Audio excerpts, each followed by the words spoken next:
Good morning, everybody. This is another edition of the Passball Show, brought to you by JohnPielli.com, by Two Ways, One Passion Food Truck, located in Scranton, Pennsylvania, by St. Aloysius Church and School in Jackson, New Jersey, by Castro Motor Oil, and by Budweiser. Lots of stuff to get into in a world of baseball, sports, and unifying America. Just a reminder, the number, if you're interested, is 732-364-3598.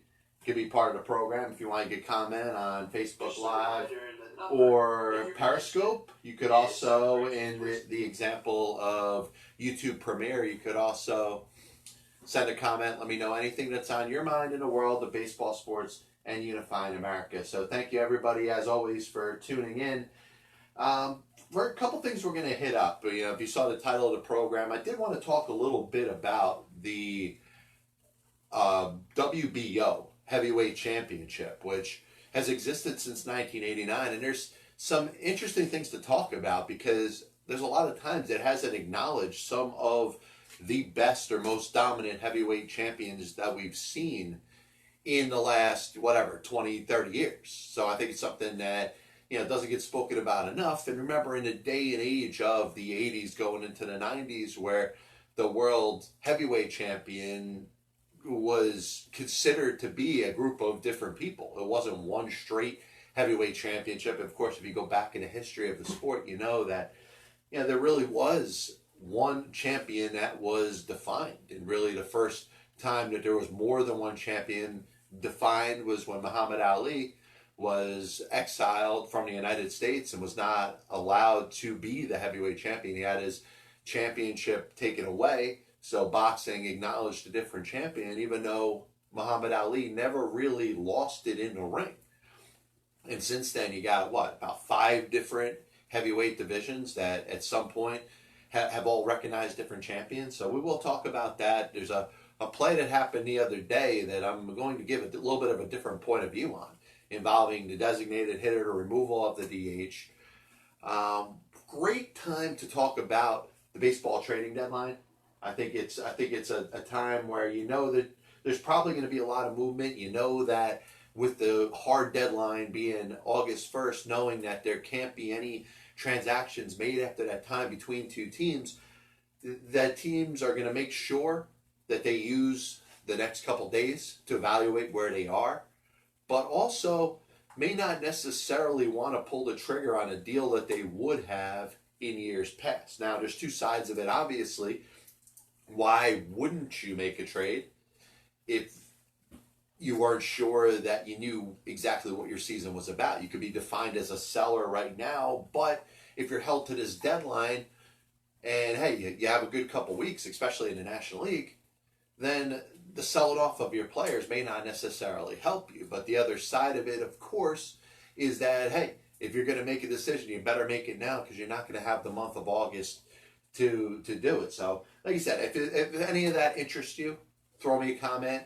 Obviously, you can give the show a call, 732-364-3598. But the first thing that we're going to start off talking about is one of the things that I believe gets lost in the world of sports. And I think it's something that needs to be discussed, and it needs to be discussed a little more often than it is really the separation between sports and life. And if you want to throw the word politics in there, and anybody that has followed the show knows that I refuse to get into politics. I refuse to acknowledge politics. I look at politics in the United States of America as really two distinct terrorist groups, two domestic terrorist groups that are dividing the nation and its people. That's as far as I'm going to talk about it. I'm not going to bore people with philosophy in regards to politics because I don't care about it. Like I said, to me, there's a separation between sports and the rest of one's life. And it doesn't get spoken about that much because, everybody feels the need to say, hey, this is me. This is what I stand for. This is what I'm about. And maybe Mariano Rivera, when he was, doing his Hall of Fame speech last Sunday, was trying to say, hey, this is what I'm about. And he's got the right to feel that way. And if you are a writer or a fan and your opinion of Mariano Rivera changed because of what his political beliefs are, then shame on you. because that's not the person that was being inducted into the Hall of Fame. Some people may go as far as saying, hey, it's not a Hall of Famer, because of his political beliefs. And it's crazy to see that people really do think that way. And I do think that there does have to be a separation between not just sports, but entertainment in general. If you love listening to music, if you love watching movies, if you love sports, what do they all have in common? That's the sanctuary that you choose to take from the other aspects of life. And life can be tough, whether it's in an individual or a personal standpoint. You could have things going rough for you. You could have things going rough for your job and your personal life and your family life. You may not necessarily be happy with your life. But you go to entertainment, whether it's music, whether it's movies, whether it's programming, whether it's the world of sports, any particular sport that you may follow, maybe one specific sport, right? It may not be all sports. A lot of sports fans are fans of one particular sport and kind of stay away from other things that happen in the world of sports.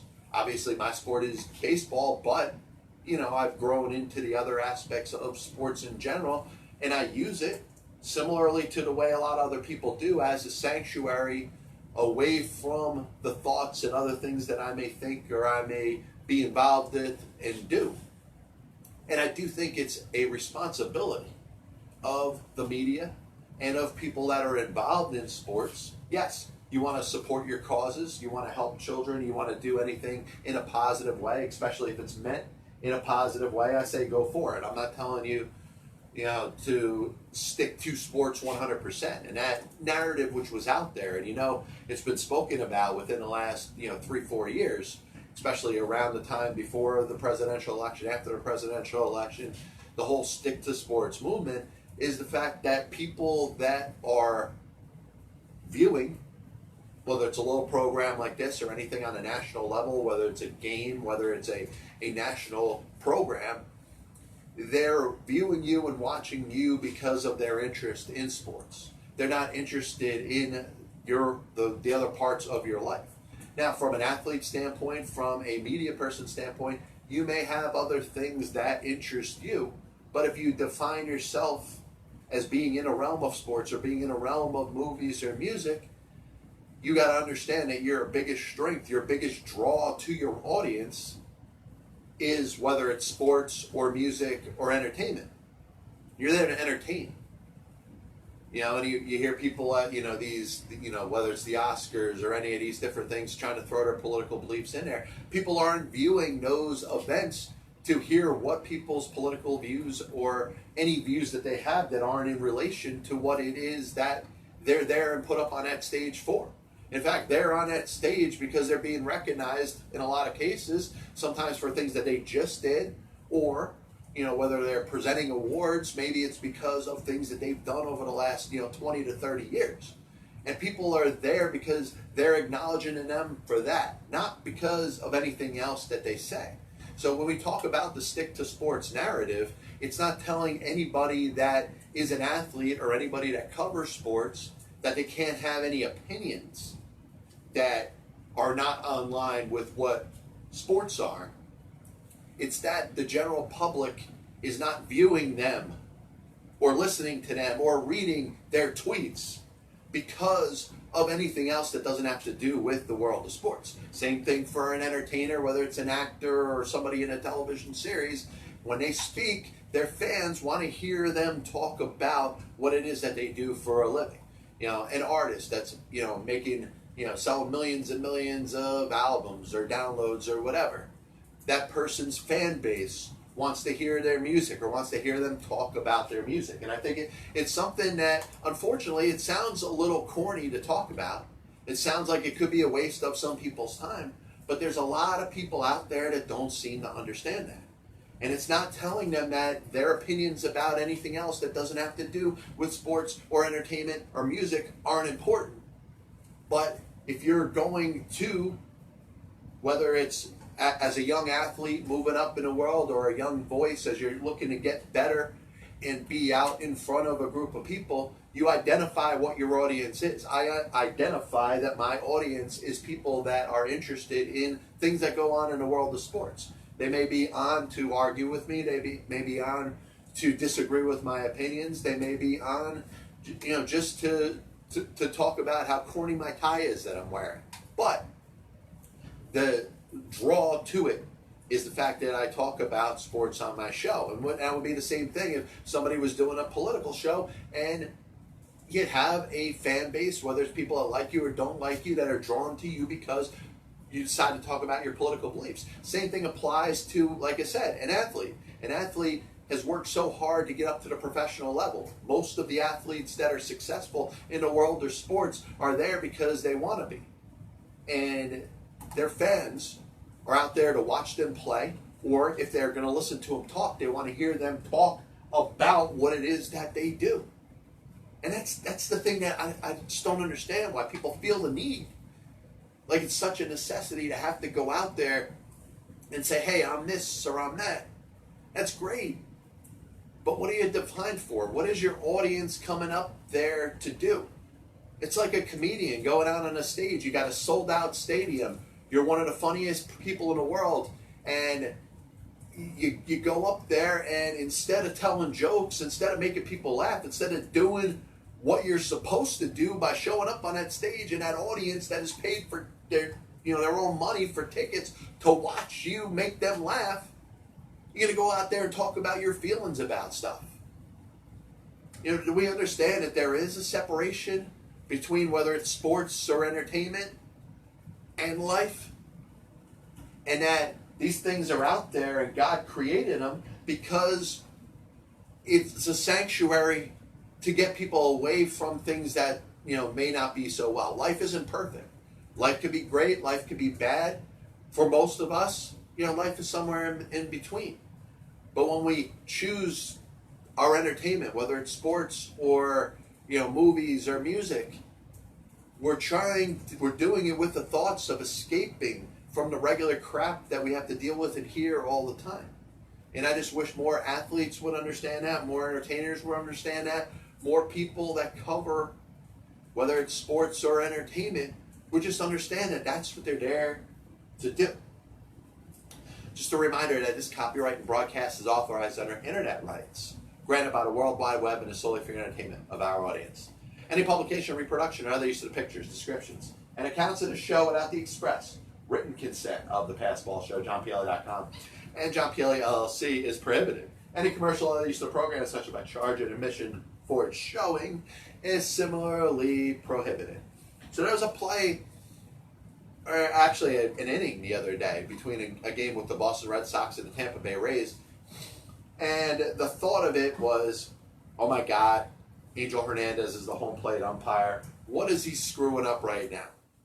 And I'm here to tell you that I actually think the umpires did a good job the other day.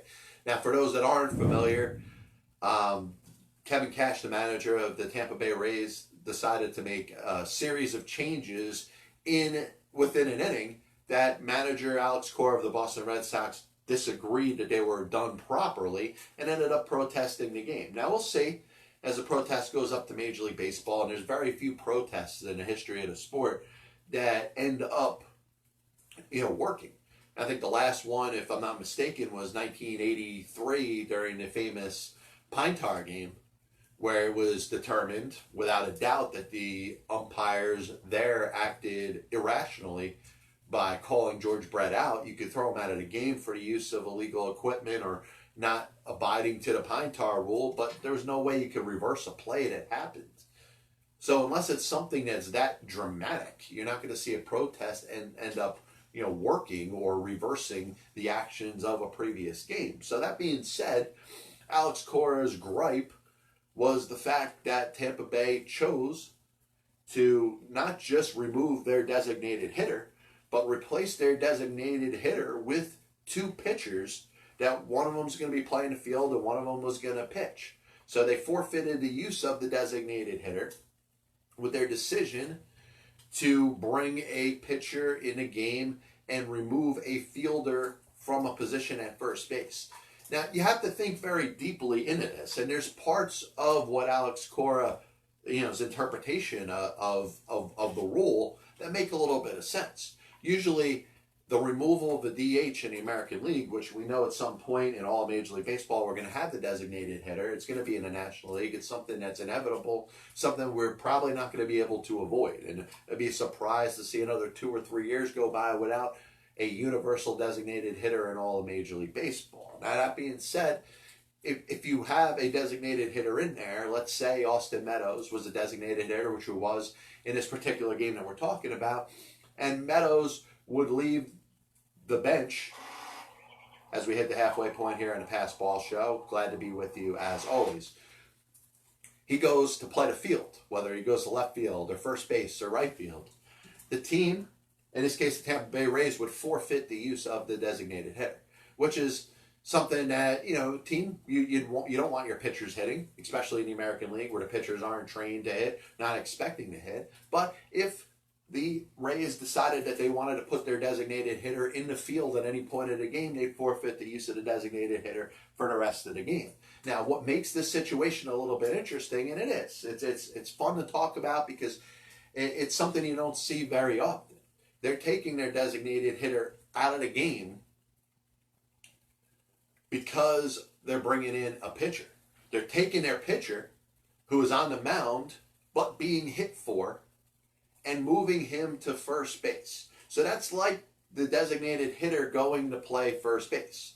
And that is the way that it should have been interpreted. That's the way Angel Hernandez and his crew interpreted it. And that's why Alex Cora is not going to win in his protest. That pitcher was essentially the designated hitter. The designated hitter is just being abolished. It's not going to be used for the rest of the game. So that pitcher who is represented by the designated hitter is moving over to play first base. So once he does that, the designated hitter is out. The first baseman has to come out of the game. You could bring in a pitcher to take the place of the first baseman that's there. So the pitcher is in the lineup.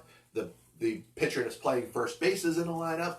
And the Tampa Bay Rays, for whatever reason, let's say they would have come up to plate, would have 2 pitchers in their lineup. And something that like I said, you never really get a chance to see. And you don't understand in a lot of cases why somebody would do that. Obviously, in a Rays case, they wanted the right-hand pitcher to come in and face one batter. They wanted to use the left-hand pitcher, Kolarek, who they moved to first base to face the next batter. And then they bring in another position player to play first base. Kolarek's out of the game. Now they got to go through the rest of the game without the use of the designated hitter. But I do think that we look at Angel Hernandez and the reputation that he has and his silly insinuation that people don't like him because they're racist.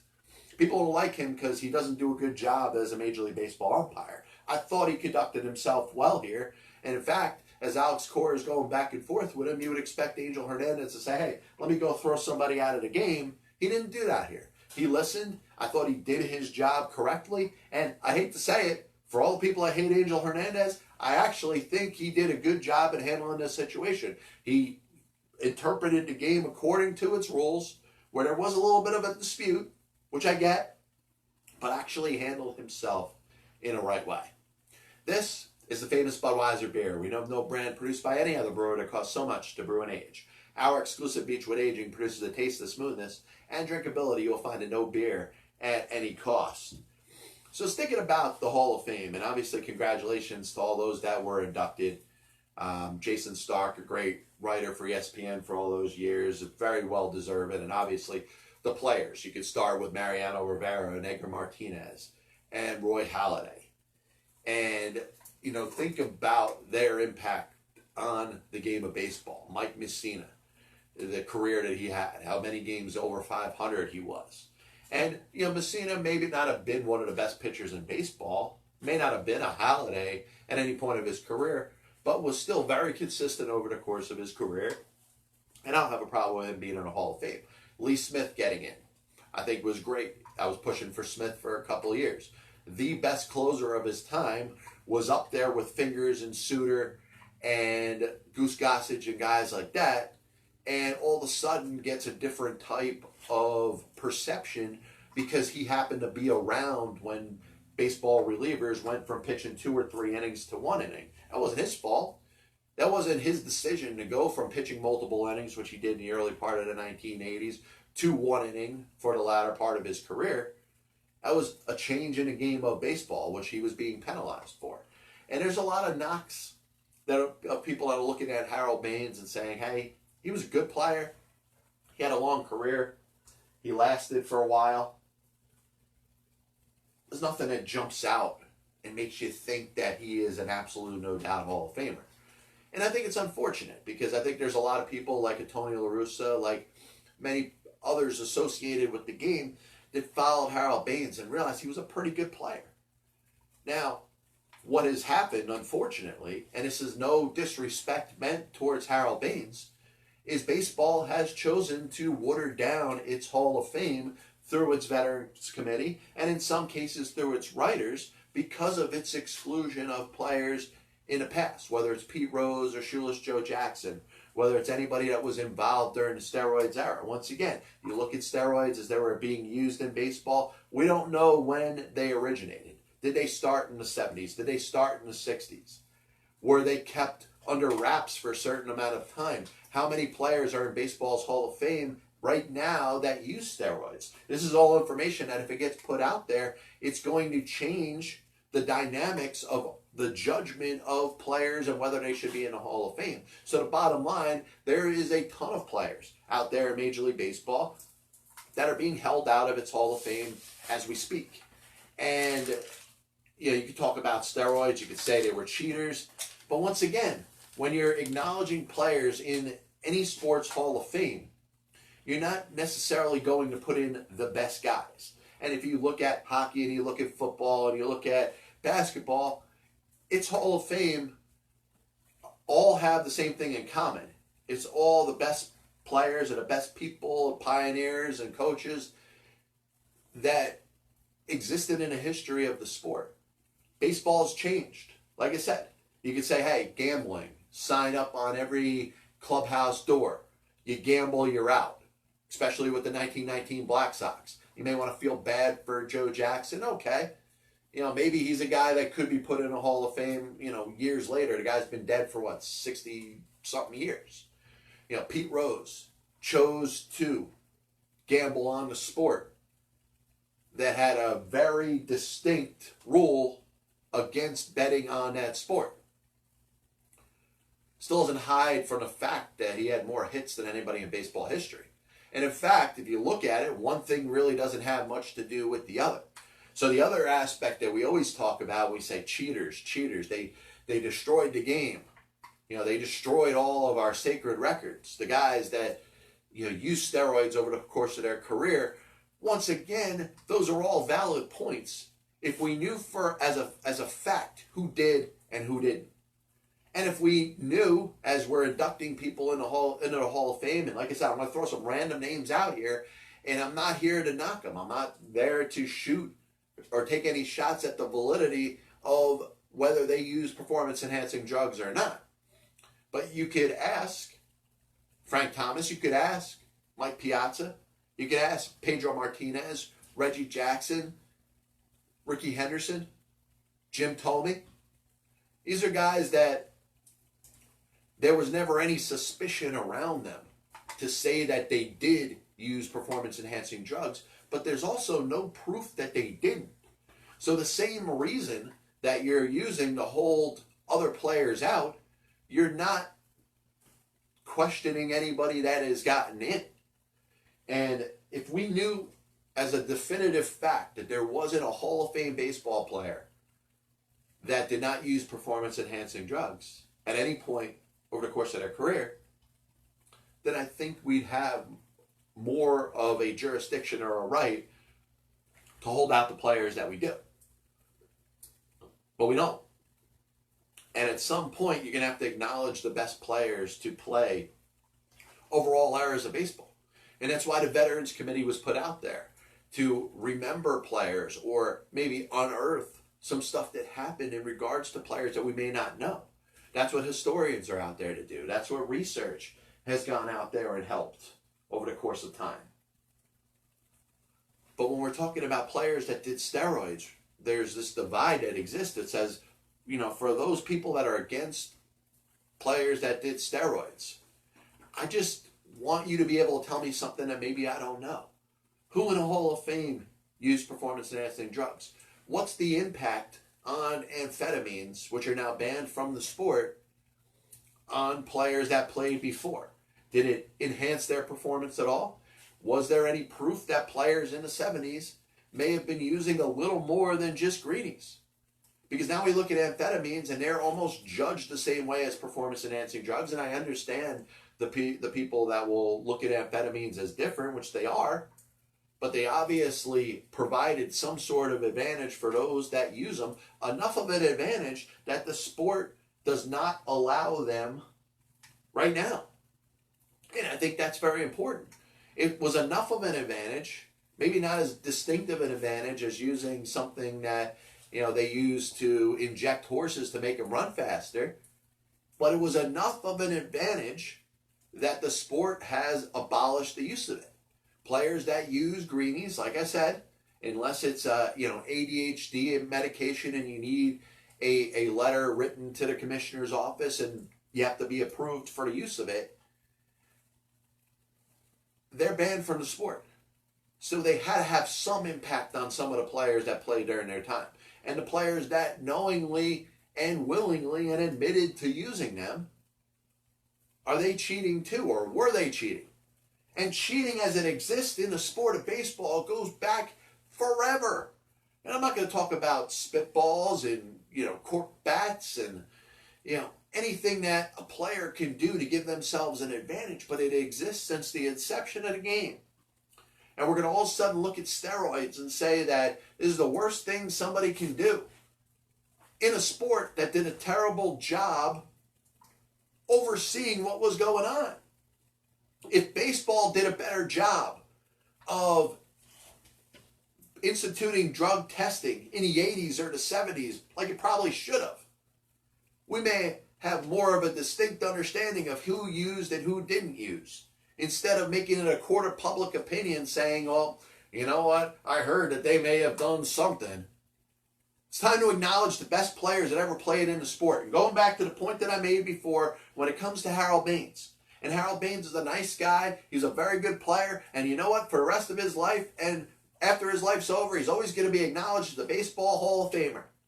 But the Baseball Hall of Fame is getting watered down because of the court of public opinion and the fact that baseball is the only sport in this country that is holding back the best players to ever play in its generation and eliminating them from consideration for the sport's highest honor. And because of that, because we have to have Cooperstown every July, we have to acknowledge some players.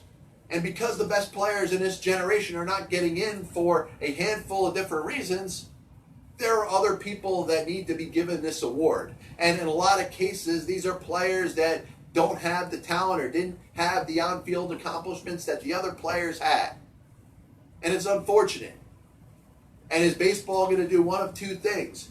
Either start acknowledging the best players that ever played in its sport and putting it in its Hall of Fame, or continue to water it down by putting really good players, but not Hall of Fame caliber players, in. And I hope over the course of time, we can get something that's pretty similar to what you see in the NFL every year. There's a handful of players from different generations that end up getting put in. And I would go and forget about the writers' ballot, forget about the Baseball Writers Association of America, and start putting players that belong in its sport, that accomplish more than anybody else in its sport, in the Hall of Fame where they belong. That means Barry Bonds. That means Pete Rose. That means Shoeless Joe Jackson, Roger Clemens, Sammy Sosa. How about some pioneers like Marvin Miller? If you put any commissioner in baseball's Hall of Fame, including Bud Selig, which I don't have as much of an issue with Bud Selig being in the Hall of Fame. I thought he was part of the problem, unfortunately, when steroids kind of comes to a head while you're the commissioner of a sport. It doesn't mean that you're in favor of it, but you still were there at a time where these things were running rampant in the sport. Now, Bud Selig is given credit for the institution of the drug policies that they have, and I think the game has grown and come a long way. But he was still there. Marvin Miller, for what he's done for the sport, the fact that he is not in baseball's Hall of Fame is an absolute joke. So we can talk about gambling, we can talk about steroids, But what outside of the politics that are involved in baseball, from the owners to the commissioner, and the basically holding up one side of the spectrum against the players, what is the reason that Marvin Miller isn't in baseball's Hall of Fame? Dr. Frank Jobe and his procedure on Tommy John, which we know now as Tommy John surgery, is something that has changed the lives of many thousands and thousands of pitchers in Major League Baseball and position players as well. Without this operation, without this ability to perform this surgery, so many other careers would have washed up and been done. There are players in baseball's Hall of Fame that had Tommy John surgery.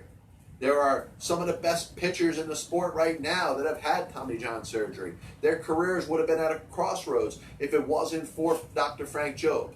Why is he not in baseball's Hall of Fame? Ted Turner. And this is a little more of a individual case you can make. Cable television, putting baseball on TBS, the Atlanta Braves, just a run-of-the-mill baseball team, but was the start of cable television in regards to baseball on cable TV, before the days of ESPN. George Steinbrenner, you may like him, you may hate him, certainly a controversial owner as it applies to Major League Baseball. Charlie Finley. So there's a lot of people that are involved in the sport that are not in. And I think there should be a committee put together where we start acknowledging the best representation of what baseball has been. And like I said, it's not about the Hall Saints. It's not about every individual person be put on a trial of the court of public opinion. Because every time somebody is on a trial in regards to the court of public opinion, they lose. Court of public opinion always wins. But it's time to start acknowledging some of the best representation of what baseball has been. Like I said, not from a Saint perspective, but the impacts of a Marvin Miller, a Frank Jobe, a Ted Turner, a George Steinbrenner. And then players that were implicated in steroids like Barry Bonds and Sammy Sosa and Roger Clemens. And then there's other baseball players that are still being held out for whatever reason. Curt Schilling. We opened the show talking about people's opinion about politics.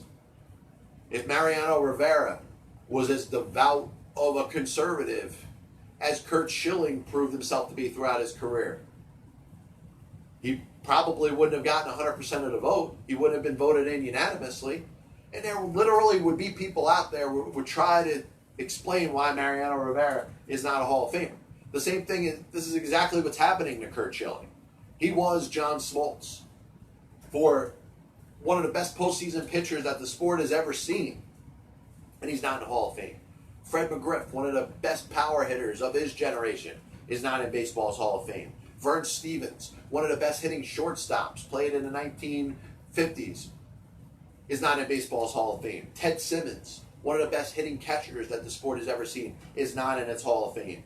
Jim Cott, Tommy John, two very good pitchers that pitched a very long time. Tommy John obviously is going to be known forever because of the operation that Dr. Frank Jobe performed on him, but he was on his way to 300 wins.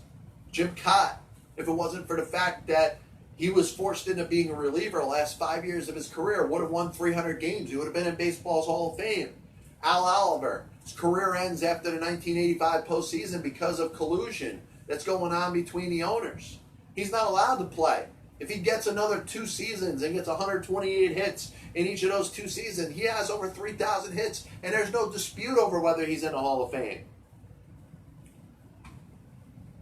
But if you ever want to see anything change from the process that we're seeing, and Harold Baines, unfortunately, is going to be a scapegoat for the fact that baseball has excluded its best players for the better part of the past 20 years. Now, there's other players that have gotten in. Greg Maddux pitched in the steroids era. No doubt, he's a Hall of Famer. Randy Johnson, same thing. They played in the steroids era. Does it mean that they didn't do steroids? Frank Thomas didn't do steroids. Mike Piazza didn't do steroids. The problem is we don't know. But we've chosen to pick and choose which players it's okay to accept what they may or may not have done, and other ones we want to hold it against them as if we have a hold of their livelihood. Barry Bonds belongs in baseball's Hall of Fame. I don't care what you say. I don't care how much you dislike Barry Bonds. Barry Bonds is the best example of an immortal player that we have ever seen in our lifetimes. And unless you're old enough to see Ted Williams, unless you're old enough to see Mickey Mantle, unless you're old enough to see Joe DiMaggio, Barry Bonds was an immortal friggin' player. A player that, up until he supposedly started doing steroids, was on the path to be in baseball's Hall of Fame. And once again, he did something that many other players have done. And there's players in baseball's Hall of Fame that did the same exact thing. Roger Clemens won almost 200 games for the Boston Red Sox. If he didn't supposedly use steroids, would he have won 354 games over the course of his career? Maybe not. How much of an impact did that have on him? And how much of an impact did anybody that did steroids that's in baseball's Hall of Fame, how much did that have on the latter part of their careers? And once again, you can throw any name out there because we're all under the same suspicion. The fact that nobody knows for sure whether it's a yes or a no, whether these players did or didn't use performance-enhancing drugs, means that we can't hold against them ones that we have more of a reasonable doubt against. What's to say if Hank Aaron or Willie Mays used performance-enhancing drugs over the course of their career? We know that they used amphetamines. What if you find out that they used PEDs? Would that change your judgment over your validity of them being Hall of Famers? Because it wouldn't change mine. Those are two of the best players that have ever played in a sport. Two of the top 10 overall position players in Major League Baseball history, according to JohnPielli.com. It wouldn't change my opinion. If you found out that Babe Ruth did steroids, would that change the fact that he was the most immoral player really for the first 100 years of the sport? And one of the greatest players to ever exist in the world of sports? No. But now we want to judge, hey, Barry Bonds likely did steroids. Even we want to say, hey, he did steroids, he cheated. He was the first person in the history of the sport to cheat. He's the first person in the Hall of Fame in Major League Baseball to cheat. And unfortunately, you're looking at a lot of people that watched the great career of Barry Bonds, watched it go right before your eyes and missed it. We're never going to see another career like that again. You may be seeing it with Mike Trout. But what happens if Mike Trout continues his career, goes on the path that he is, becomes the next Mickey Mantle, as an immortal player, or as immortal of a player as we're ever going to see before our own eyes in this generation and era, and decides to say, hey, in his Hall of Fame speech, yeah, I used, performance-enhancing drugs. They just never detected me. That's the other aspect of it too, because there's many examples of players that have used or are using that just never got caught. And it drives me crazy because baseball's Hall of Fame is a representation of what we consider the best sport in front of us. It's the greatest sport in the world, and sure, that's up to opinion. You may not believe me right now. You may not agree with me right now, and that's totally fine. But you're talking about the greatest sport in the world that is deciding to get political and decide, well, you know what? The numbers and the impact that those players had on the sports aren't enough. Did the writers like them? Think about it. Our writers didn't want to put Eddie Murray in the Hall of Fame. The guy had 500 home runs and 3,000 hits. Jim Rice, sure, more of a borderline candidate, but he was borderline in. You look at his career, he didn't play a really long time. He was a Ralph Kiner. He was a Hank Greenberg, a guy that had a very good career for the time that he played. Albert Bell, for crying out loud. Look what he did over the course of the decade that he played. But what? The media doesn't like him. So we're going to hold Albert Bell back. We're going to hold Curt Schilling back because of his political beliefs. Curt Schilling was one of the best postseason pitchers that the game has ever seen. And in a postseason setup, to where there's so many more games now, it means more for a pitcher to be that freaking dominant in a postseason. And Schilling was great. Why isn't he in baseball's Hall of Fame? Why are we talking about players and pioneers to the sport that we're not putting up there to acknowledge this great museum in Cooperstown? And you could talk about different things that happened over the course of the history of the sport. You know, whether it's the perfect game ball thrown by Philip Humber, a guy who's never going to get into baseball's Hall of Fame. They should have something separate for that. And they should have something that acknowledges all the Hall of Famers. The Hall of Fame should be for the Hall of Famers. And if you're going to hold back Barry Bonds and Pete Rose, you should hold back the merchandise that is in those respective Hall of Fames. Pete Rose was saying, you know, while he's promoting his book, there's what, 40-something pieces of memorabilia over the career of Pete Rose in the Hall of Fame? If you don't want to acknowledge him as a Hall of Fame, and I know it's not the museum's fault, it's the governing body, then you take that stuff out of there. People are going in because they want to see that stuff. You know what? Stop making profits off of it. It's a little bit ridiculous. So a reminder that Castro provides maximum protection against viscosity and thermal breakdown. Last point we're going to make today, talking about the World Boxing Organization and its first heavyweight champion that it acknowledged. And the reason that I find this different or interesting is because there is a handful of some of the best champions that we've had in the time that I was growing up. And I watched boxing, and the reason that I'm so intrigued about boxing and its history is because I've watched it fall by the wayside right now. You can look at Andy Ruiz or Anthony Joshua or Tyson Fury. Really the best examples of the top heavyweight fighters that we've seen in this time and generation. And it's not that they don't have the draw that the Tysons and the Holyfields had during my youth.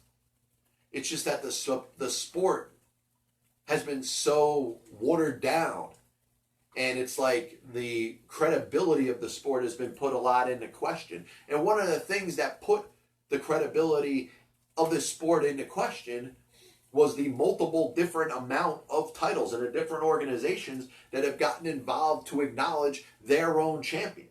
And we understand that there's many different divisions in the sport of boxing, whether it's weight classes or, different types of competition that are involved for people of different weight. But the heavyweight division in boxing goes back to the 1800s. And of the best champions that you could talk about that have ever existed in the sport were heavyweights. You talk about Jack Johnson, Jack Dempsey, Rocky Marciano, the only undefeated heavyweight champion of the world, Joe Louis. You obviously know about Patterson and Liston and Ali and Frazier and Foreman. Obviously to the days of Holmes and his reign, and Tyson and Holyfield and Riddick Bowe and Lennox Lewis. And I still look at it, and I look at Lennox Lewis as really the last great heavyweight champion that the sport has ever seen. And it's unfortunate because it takes a shot at the Klitschko brothers and, Vladimir Klitschko and the amount of times that he defended some form of the heavyweight title. But the sport has changed and, changed before our eyes to a point where I don't think it's ever going to recover. So the WBO, which comes out in 1989, has a heavyweight fight, and after this fight acknowledges a champion by the name of Francesco Damiani, who, unless you are an absolute boxing historian, you have no idea who the hell that is. And the WBO is not being taken seriously. So it's not like any of the other organizations are like, hey, this is the champion that's holding the WBO belt. Let me make sure that we set up some fight with one of our champions. Mike Tyson never fought Damiani. Evander Holyfield never fought Damiani. Buster Douglas never fought Damiani. Ray Mercer becomes the next WBO champion. He gets stripped of his belt. Michael Moorer,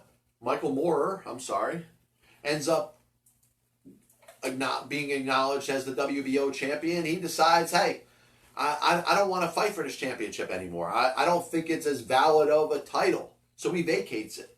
And then guys like Tommy Morrison and Michael Bent. Herbie Hyde is a 2-time WBO heavyweight champion. Does anybody know who the hell Herbie Hyde is?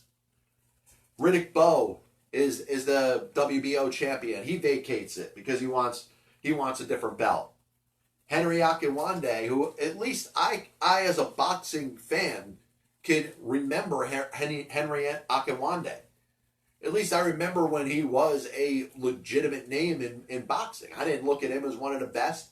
He certainly wasn't a Bowe or a Lewis or anybody in that type of category.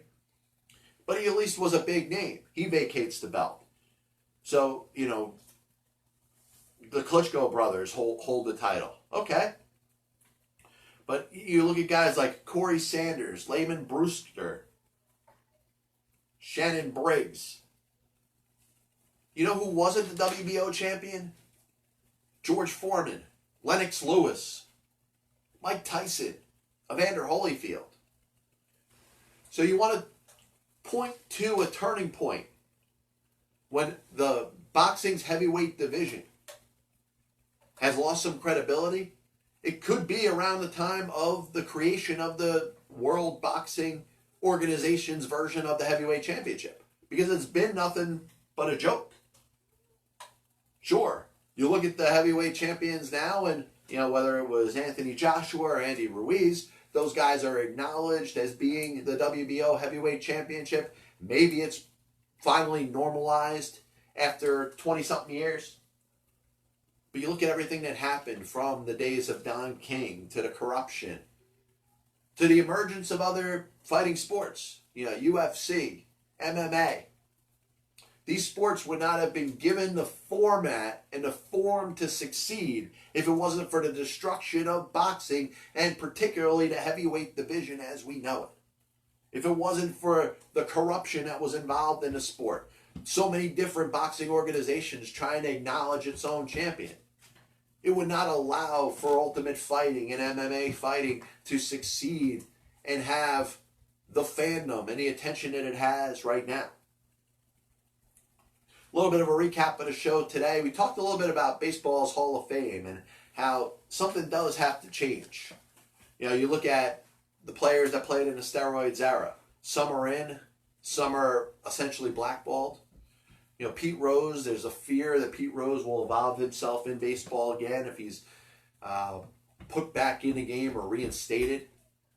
Joe Jackson's been off this planet. He's been dead for 60 years. I think it's time to right some wrongs with this. But not just with the players that played during the steroids era, not just with the players that were associated with gambling, but for pioneers such as Marvin Miller and Frank Jobe and Ted Turner. And players that have been forgotten about, that had great careers like Vern Stevens and Fred McGriff and Ted Simmons, Vida Blue, Minnie Minoso, Dick Allen, Jim Cott, Al Oliver, Tommy John. These are all players that are deserved of being in baseball's Hall of Fame, and not just because Harold Baines is in. And it's a shame that Harold Baines has become a scapegoat for what is wrong with the Hall of Fame process.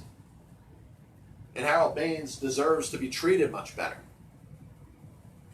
We also had a chance today to speak about the separation between sports and life.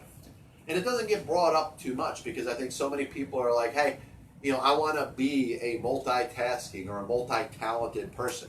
I could be a great athlete, but I also want to show that I know things about life, that I could be a philosopher, that I could be a politician. And it comes to a point where you are identified by what it is that you do. And nobody's going to go to the butcher counter and ask a butcher who's cutting their T-bone steak what they feel about the upcoming presidential election and really care. And if that guy's viewing or that woman is viewing their political opinion, that person that's shopping in that store is going to say, I came here for my T-bone steak. I didn't come here for your political beliefs. And the same thing applies to the world of sports, whether it's athletes deciding, hey, this is what I am, or this is what I want to talk about, they have to understand that the people that are acknowledging them for what it is that they accomplished as athletes want to hear sports stories. They want to hear where you came from. They want to hear you talk about yourself. And the same thing applies to sports writers. If you're known as a sports writer, you have a Twitter account with a blue check mark by it because of your coverage of sports. Nobody wants to hear you talk about anything else that's not sports. They want to hear about as much as what you saw at the traffic light when it was turning from yellow to red as they want to hear about anything else that doesn't involve sports. So when we talk about stick to sports, it sounds like it's an evil thing to say, to tell people, hey, you're nothing but an athlete. But when it comes to the perception and what you're remembered for and what your fans want to see, it's better that people that are involved in the world of sports stick to sports. And it's not that they're not smart enough to talk about anything else. Once again, it's about the acknowledgement of what they are and what they do. I don't want to hear from a police officer what they feel about the upcoming weather forecast. I want them to continue to do their job to protect us. I want them to be the best police officers that they could possibly be. That bank teller that's taking my money and depositing it for me. I don't want them to talk about their opinions of, global warming. I don't care about global warming from a person that's a bank teller. I'm sorry. Stick to what it is that you do. And it's unfortunate that we don't look at it that way, but for people that become fans of you, and maybe you have nobody that is a fan of you. Maybe it's just, your family, your friends, and that's it. You don't have a larger audience. There's a responsibility that's involved in having a large audience, because those people are not coming to you because they necessarily like you, because they're necessarily related to you, because they're necessarily a friend to you. They're being drawn to you because of what it is that you do. This show, I talk about sports. I expect people that are following this show, and I'm thankful for everybody that is, to come here for the sports. I think it's time that we all acknowledge that and start putting out on a public forum things about what it is that we do. Not your opinion about politics, not your opinion on any of the issues that are going on in the world, because sports, once again, is a sanctuary. It's a sanctuary from everything that divides us, everything that makes life a little bit tougher. Talked about the WBO, the joke of the heavyweight championship that's been. Existed since 1989. Didn't acknowledge Mike Tyson or Buster Douglas or Evander Holyfield or Lennox Lewis or George Foreman throughout the 1990s and the early 2000s. What kind of heavyweight championship is that if those guys were never your champion? If the WBO existed before that, it might not have acknowledged Ali. It might not have acknowledged Joe Louis or Rocky Marciano or Jack Johnson or Jack Dempsey. What a joke. Glad to be with you as always. This is, once again, the Passball Show, brought to you by JohnPLA.com, as well as St. Aloysius Church and School in Jackson, New Jersey. If you happen to be in the Scranton, Pennsylvania area, there's only one food truck. It's called Two Ways, One Passion Food Truck, located on Nahog Avenue and Green Ridge Street. The number is 570-800-8115. They set up a couple times a week. Great menu, which if you like their page on Facebook, 2 WAYZ Passion. I'm sorry, 2 Ways, One Passion. 2 WAYZ ONE Passion Food Truck. Check it out today. We'll be back with you next week, maybe Wednesday. Like I said, enjoy your trading deadline coming up in the world of baseball, whether your team's a buyer or seller. I'm actually believing there's going to be less deals this time around. I think a lot of teams, particularly in the National League, believe that they're in it. You look at a team like the New York Mets, who obviously frustrate the heck out of me day in and day out, because there's some talent there. Are they going to go full, Tug Speedman and decide to rip it down, trade Syndergaard. I tell you, if they make a deal like that, they just better get it right. I don't care who they get in return if they decide to make a deal like that, but they just better get it right. We'll be back with you next week. God bless you. And as always, I'll see you on the other side.